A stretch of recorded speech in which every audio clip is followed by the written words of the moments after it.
The Galactic Defense Academy's Neural Response Laboratory hummed with activity as Instructor Zixthor monitored the latest batch of cadets. The crystalline being's 7 optical sensors flickered across dozens of holographic displays, each showing the complex neural pathways of various species undergoing reflex testing. "Fascinating," murmured Dr. Kelthera, the Vexian neuroscientist, her tentacles dancing across the control interface. The Rigelian cadet's reaction time improved by 0.3 milliseconds. "Excellent evolutionary adaptation." Zixthor nodded, though the gesture meant little to a species without a traditional head. Indeed, their sensory motor loop shows the typical pattern: stimulus detection, neural processing through the cerebral cortex, decision matrix engagement, motor command initiation, and finally execution. A beautiful cascade of consciousness. The testing chamber below resembled an arena, where cadets from across the galaxy demonstrated their combat reflexes against holographic opponents and environmental hazards. Each species brought their own biological advantages: the Thari with their predictive probability lobes, the Sorn with their distributed nervous systems, the Morel with their quantum-entangled ganglia. "Next subject," Zixthor announced. "Cadet Marcus Chen, human." A collective pause rippled through the observation deck. Humans were still relatively new to the galactic community, having only achieved faster-than-light travel 3 decades prior. Their reputation preceded them: reckless, emotional, prone to self-destructive heroics. But their neural architecture remained poorly understood. Marcus stepped into the testing chamber, a compact figure among the towering aliens. At merely 1.8 meters, he seemed almost fragile compared to the 3-meter Rigelians or the massive bulk of the silicon-based Chronites. He rolled his shoulders, stretched his neck, and gave a casual thumbs up to the observation deck. "Subject ready," Kelthera confirmed. "Initiating baseline neural scan." The holographic displays erupted with data as microscopic scanners mapped Marcus's nervous system in real time. Zixthor leaned closer to the primary monitor, optical sensors widening in confusion. "That cannot be correct," the instructor muttered. "Run a diagnostic on the equipment."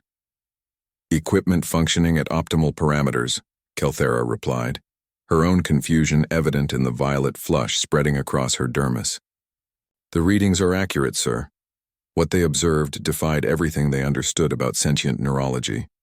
In every other species tested, the reflex arc followed a predictable path.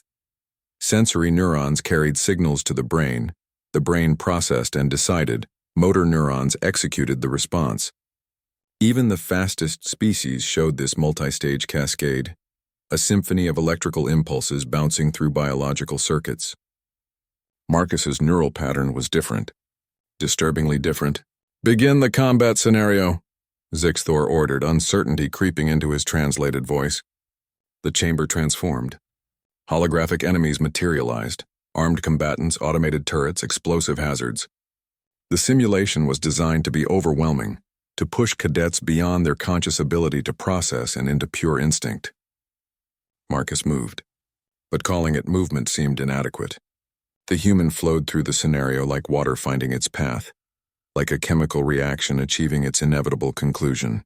A holographic blade thrust toward his spine. He wasn't there. His body had already twisted, hand already striking the simulated enemy's nerve cluster before any conscious thought could form. On the monitors, his neural activity was a flat line of action. "Impossible," Kelthera whispered. "There's no processing delay.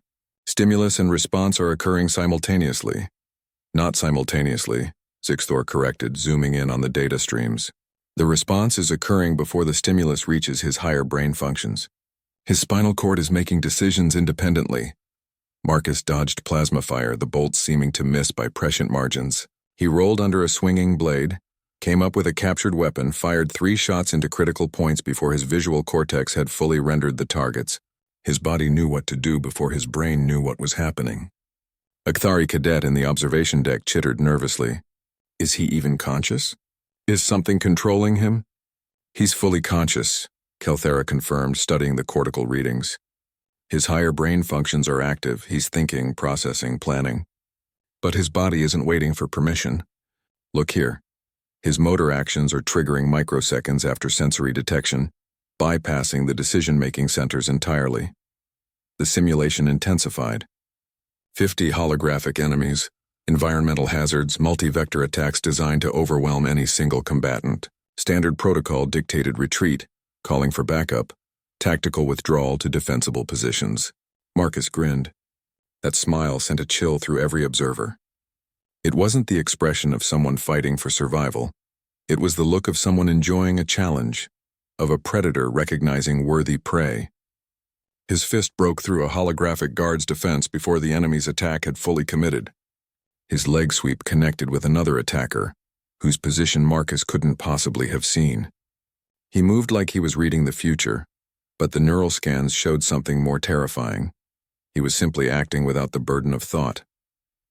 Their spinal reflexes evolved independently, Zixthor realized, pulling up comparative evolutionary data. Most sapient species developed large brains first, then refined their bodies. Humans evolved as pursuit predators on a death world.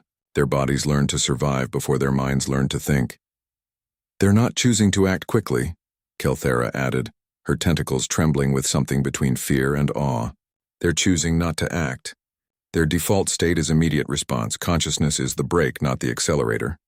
The simulation ended.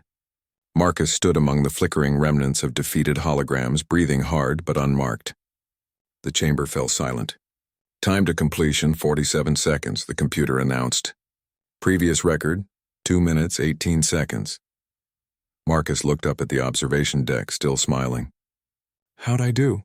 Zixthor's optical sensors dimmed thoughtfully. The instructor had evaluated thousands of cadets across hundreds of species. Each brought their own advantages: superior strength, advanced cognition, sensory acuity beyond imagination. But this human had something else. Something that couldn't be trained or enhanced or artificially replicated. Evolution had gifted humanity with a neural architecture that made them living weapons. Bodies that fought while minds were still catching up. Reflexes faster than thought itself. Acceptable, Zixthor finally replied, though the word felt inadequate. You pass. As Marcus left the chamber, Kelthera turned to her colleague. Should we be concerned? About their capabilities? Zixthor watched the human disappear down the corridor, already joking with other cadets as if he hadn't just rewritten their understanding of neurobiology. Concerned? The instructor repeated. No. We should be grateful they're on our side.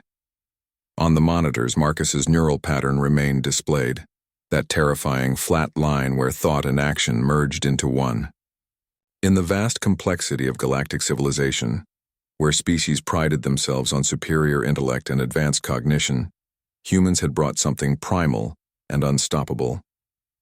They didn't think faster. They didn't need to.